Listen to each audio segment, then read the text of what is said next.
The year is somewhere in the early 2000s. Internet shopping is still around, but it's new.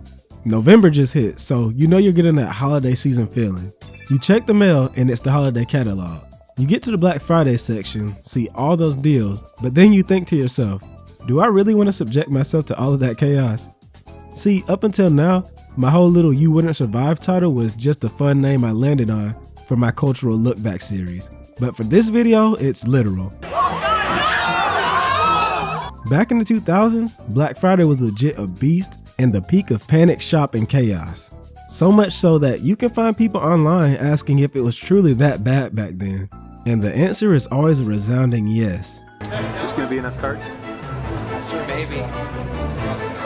Baby sells 14, here we go, and then unlock the door. Before the advent of comfortable online shopping and pickup orders, Black Friday was a true cultural event that every serious shopper would get in on to try their hand at finding the best deals of the year during the holiday season. That combination of comparatively great prices and the time of the year would create a literal storm. Imagine cold air, giant ads, and huge crowds standing around shop doors at 5 a.m. before they even opened up. The type of event that you had to see to believe, and trust me, you'd be seeing it on the news year after year, with multiple people taking the bargains way too far. Black Friday back in the 2000s wasn't just shopping. It was real life Twisted Metal with shopping carts standing in for the cars. So let's take a look back at the insanity that was Black Friday decades ago. Of course, we can't talk about the Black Friday explosion of the era without talking about the consumer landscape back then.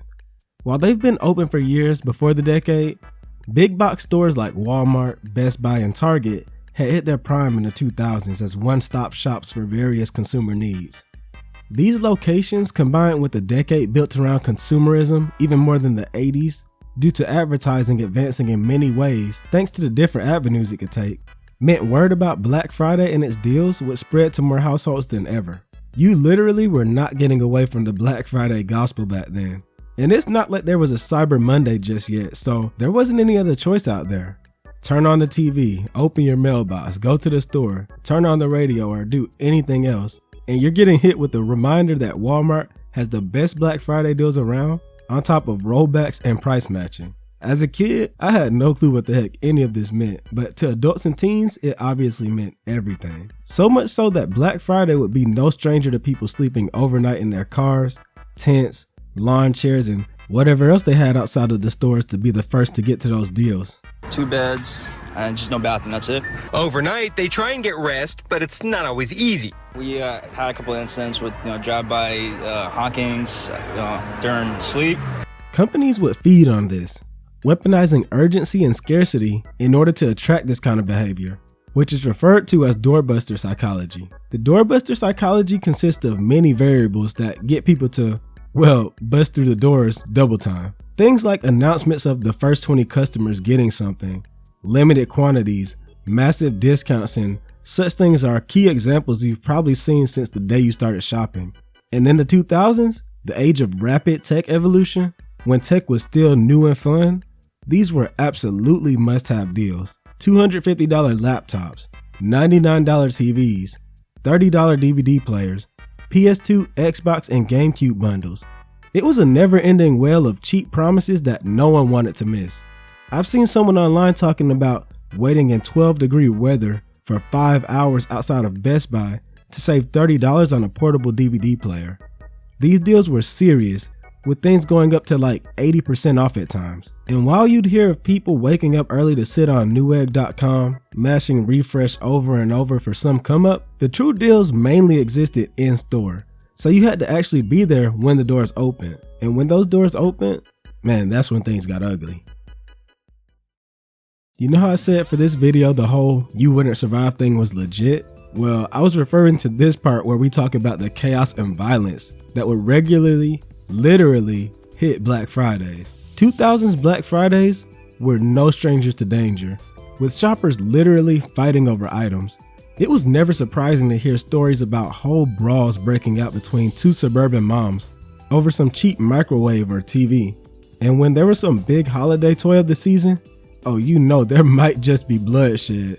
just like all those years back during the Cabbage Patch doll commotion. While you'd expect the chaos to begin during the actual shopping, the battle would actually start all the way at the door. Not only would people fight to get to the front of the crowd, but it was common to see people forcing their way past the opening doors, pushing workers to bum rush their way to whatever their grail of the day was. Countless injuries, fights, pepper spray incidents, and more were reported year after year. But nothing would hit the world like the 2008 report of a Walmart employee getting trampled to death during the holiday. That day, over 2,000 shoppers would stampede into a Long Island Walmart and mark the first stampede fatality of Black Friday, putting a horrific taste in the mouth of all those who took place in it and dismissed it. And that wasn't even the first reported trampling of the event. In 2003, a 40-year-old woman was trampled while entering a Walmart after being pushed over during a Black Friday rush for everyone to get a $29 DVD player.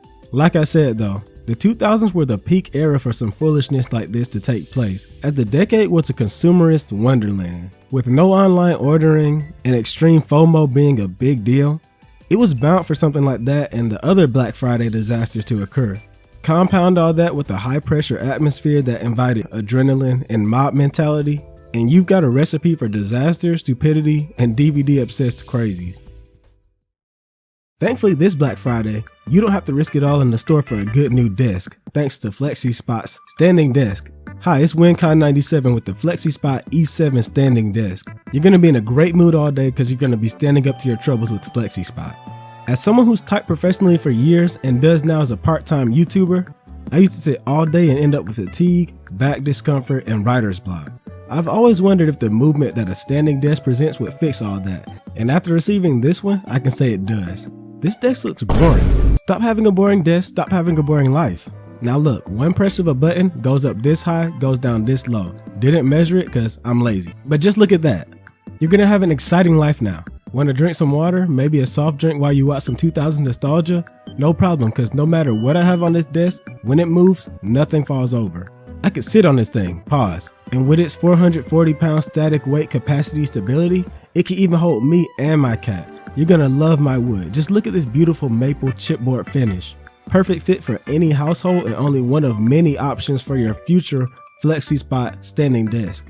And you can get your own right now at FlexiSpot.com after leaving a note saying WinCon97 sent you for $30 off using code YTE730. That's code YTE730. No nonsense, no strings attached. And if you're a student, graduate, teacher, medical, or military member, you get special discounts across the entire website. And speaking of Black Friday, they have deals for up to 80% off of select items just like back in the day without any of the Black Friday hassle. So check that out as well, all at FlexiSpot.com. Get yourself a new desk, support the channel, and say goodbye to your old boring work, computer, or gaming station all at the same time. While Black Friday was looked at negatively by so much of the nation due to all the chaos that came with it, it still became this sort of twisted holiday tradition for others. And the insanity was a big part of that. You can Google Black Friday memories right now, and there are Reddit posts, articles, and everything in between about the fun that families would have going bargain hunting together and getting into fights, beating the rush, being pushed into whatever was around, stealing carts, and whatever else was a part of the Black Friday experience around the country. People couldn't get enough of this, and the best part, the bonding experience of camping outside the store with friends, family, and strangers. Kinda like a midnight release for games, but for the shopaholic. Rick Smith wins the award for the first one in line. He's been here since Tuesday afternoon. People, you hold your line, you go get something to eat, use the restroom, stuff like that. Everybody works together pretty much. Swartz says the experience is much more than just waiting for those great deals. We come here and we have fun. Last year I came here and I didn't get anything for myself, but we had a good time. I mean, we meet new people. Sometimes it's the same people. This all seems so crazy now, but it was absolutely the norm for the 2000s. During that time, our culture was showing the signs of the hyper-consumerism epidemic that we're in now. But due to a lack of online shopping options and it being in its infancy, we see fiascos like the Black Friday crowds. Of course, all this behavior was only made worse by people normalizing it as just another Black Friday. And while families were having a grand old time, the retail workers were living through another story. A story I imagine being similar to the original cover for Doom. Long sleepless shifts, being pushed around by waves of shoppers, being threatened by customers. It all happened and workers had no real protection against any of it. Heck, some stores really had employees trying to hold the line at the doors like it was a war zone. And to be fair, it kind of was a war zone. Let me read you a few Black Friday experiences from '99 to the 2000s from former employees to get that point across. I also worked at a KB Toys that Black Friday. I vividly remember a mom going into full faith healing convulsing on the floor for a few seconds when she got our last Furby. Insanity for about 2 hours and then poof, when the Target on the other side of the freeway opened. The mall was giving out free coffee too, so we had to clean up empty cups and spills everywhere except for the back room. 1999, maybe 2000, working at Best Buy when DVD players first came out, we had one for $100, which was a huge deal. We were down to the last box after a pallet of them went in about 5 minutes. Two dudes started to punch each other over it. My manager, a former Navy SEAL, laid them out and gave the DVD player to a random person. It was insane. To this day, I refuse to shop on Black Friday in person. There were customers trying to hide in the store as we were closing, so they had first access to goods as we opened 30 hours later, or sneaking in the back the day before Thanksgiving and breaking into pallets and losing their shit when the barcodes for the item they gained access to illegally wouldn't scan. While Black Friday enjoyed its heyday throughout the 90s and 2000s, it would begin to fizzle out in the mid-2010s due to, what else? The internet and the rise of internet shopping. Amazon especially, but online shopping in general would see that Black Friday could be massively celebrated online from the comfort of home. This, along with the rise of a Black Friday competitor in the form of Cyber Monday, would put nails in the coffin of the once monstrous shoppers' holiday. Though if you ask me, the deals nowadays suck regardless, so we may as well wrap it up altogether. However, there are other factors that many forget when looking at the fall of Black Friday.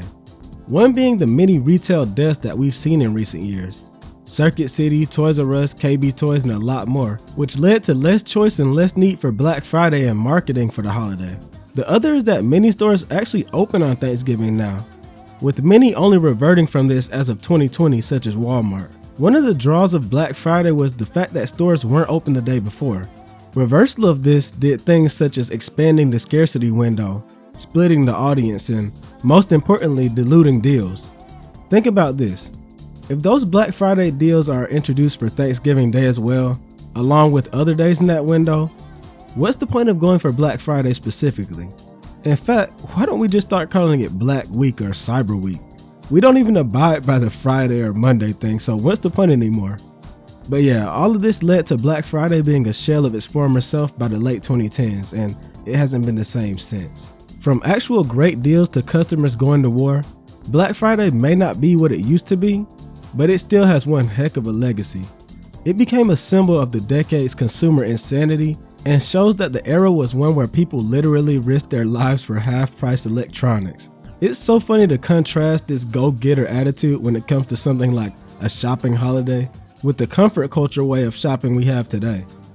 Actually waking up early to go deal with some foolishness and physically go get a great deal is unheard of to so many people in the world now. Black Friday is basically just clicking a button these days. And let's be real, I don't think any store is trying to give us any worthwhile deals to get into brawls over anyway. 2000's Black Friday wasn't shopping. That was a whole battlefield that showed us how far people would go for a deal and how far companies were willing to push them. Like I said, twisted metal but with shopping carts. Do you have any insane Black Friday experiences from back then? Whether you worked retail or were just a shopper. I always hated the hassle and mood of the holiday, so I would always skip out. So I would definitely love to read any stories that you all have. And if you enjoyed the video, feel free to like, subscribe, and check out my other content. We're on the road to 10K, so all help is appreciated. Thank you so much again for watching. I hope you enjoyed, and I really hope you have a good one. Take care.